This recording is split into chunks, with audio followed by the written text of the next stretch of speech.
Skill practice 4 asks us to use the unit circle and the period of the function to evaluate the expression if possible.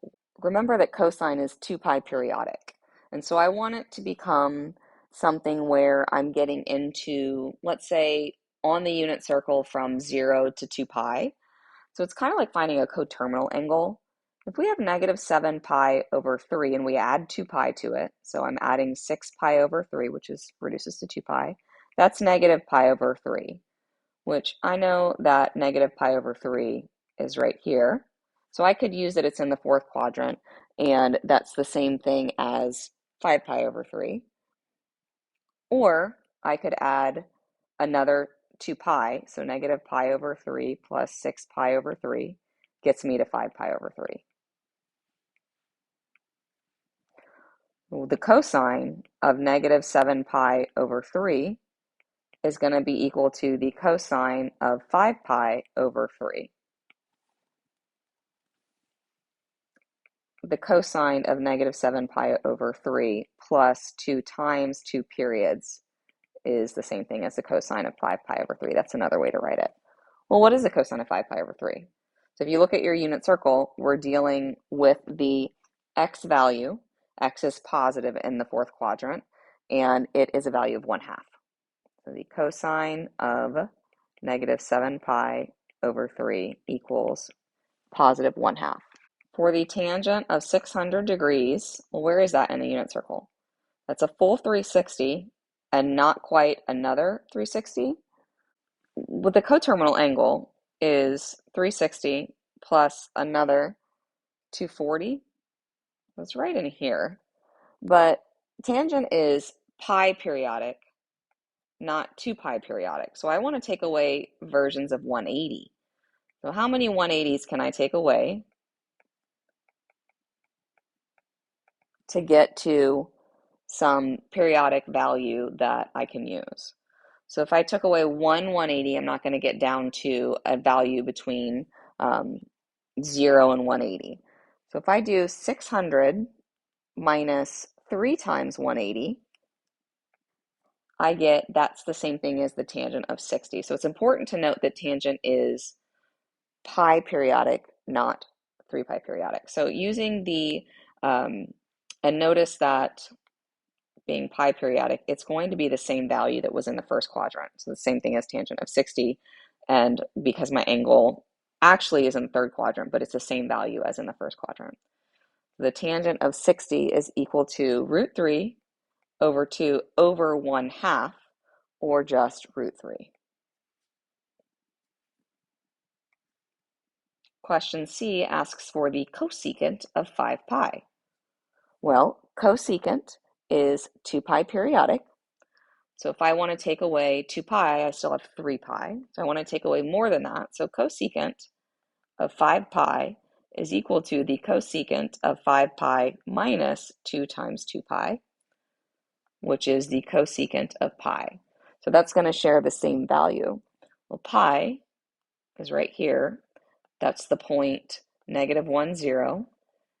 Cosecant is the reciprocal of sine, so that's 1 over y. So the cosecant of t is 1 over y. So the cosecant of pi is going to be 1 over the y value of 0. That's a problem. That's undefined. Question 5 says, using the properties of trigonometric functions, we want to simplify. Meaning, what do we know about even and odd functions? An even function is cosine and it's reciprocal of secant. Odd functions are all of the other ones. So because secant is even, that really means that that's just the same thing as a positive theta. So I have 1 secant of theta here. I'm imagining that there's a coefficient of 1 there, minus 2 secant of theta. 1 minus 2 is -1. So I have negative secant of theta here for part A. They didn't ask me to evaluate anything, so I'm not trying to get a number. I'm just using it to simplify. Now, this is going to involve some periodic information in addition to some symmetry information. It's periodic because they threw a 2 pi in here, and it's a symmetry because they threw a negative in here. Sine is odd. which means that the sine of a negative t is a negative sine of t. Those are the same thing. Sine is 2 pi periodic, which means that the sine of pi plus 2 pi is the same thing as sine of pi. Or the sine of t plus 2 pi, the same thing as the sine of t. So this 2t plus 2 pi, that's the same thing as the sine of 2t. Now, the sine of negative 2t is the same thing as negative sine of 2t. So I can rewrite this saying that the first expression is the same thing as sine of 2t minus the second expression is the same thing as the negative sine of 2t. And these two negatives can become a positive. So sine of 2t plus sine of 2t is 2 sine of 2t. The last skill practice question says, for a given real number t, express tangent in terms of secant. So they ask us to begin with x squared plus y squared equals 1 and divide both sides by x squared. Let's see what happens here. So if we start with x squared plus y squared equals 1 and divide both sides by x squared, so I'm dividing the whole thing by x squared, that means I get x squared over x squared plus y squared over x squared equals 1 over x squared. Well, x over x is 1.